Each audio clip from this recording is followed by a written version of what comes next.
দেখেন ছোট ছোট ছিদ্রি হচ্ছে। দেখ এভাবে ছোট ছোট করে বাবুল বের হলে এই পিঠাটা ভেজানোর সময় অনেকটাই ভালো হবে। এটার ভেতরে রস পুরো ঢুকবে। রাত্রেবেলা পিঠা তৈরি করছে। এই সাজটা কেমন হয়েছে সবাই কমেন্টে জানাবেন। আর এই সাজে পিঠাটা কতটা সুন্দর হয়েছে দেখেন।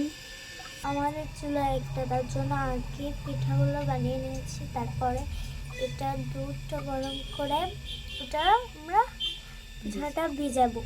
দেখেন কতটা সুন্দর এই পিঠাটা হয়েছে, তার জন্য আপনাদের সাথে শেয়ার করলাম। আপনাদের ওখানে কি কি নতুন সাজে এরকম সুন্দর পিঠা হয় কমেন্টে তা জানাবেন। দুধ জাল দিয়ে ঘন করে নিয়েছি। এর ভিতরে বড় সাইজের একটি তেজপাতা এভাবে করে ছোট ছোট কেটে, দুটো দারচিনি,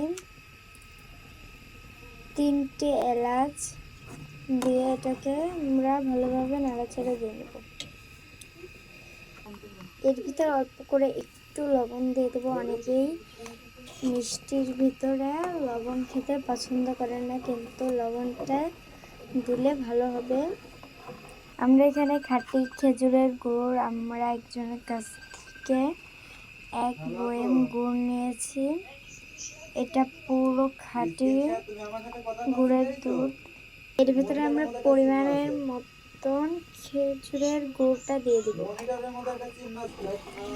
এই গুড়টা অনেকটাই ভালো। আপনারা যদি এই গুড়টা নিতে চান তাহলে আমাদেরকে কমেন্টে জানাবেন। গুড়টা দিয়ে আমরা দুধটা ভালোভাবে জ্বালিয়ে নিয়েছি। এখন এর ভিতরে আমরা সেই পিঠাগুলো দিয়ে দেব।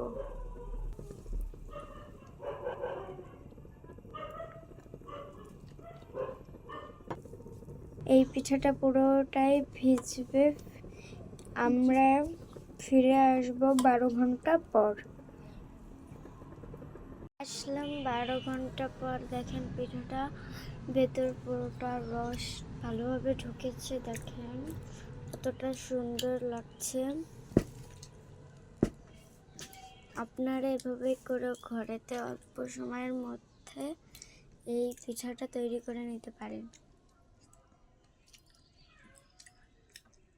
এই পিঠাটা ছোট থেকে বড় সবাই পছন্দ করবে।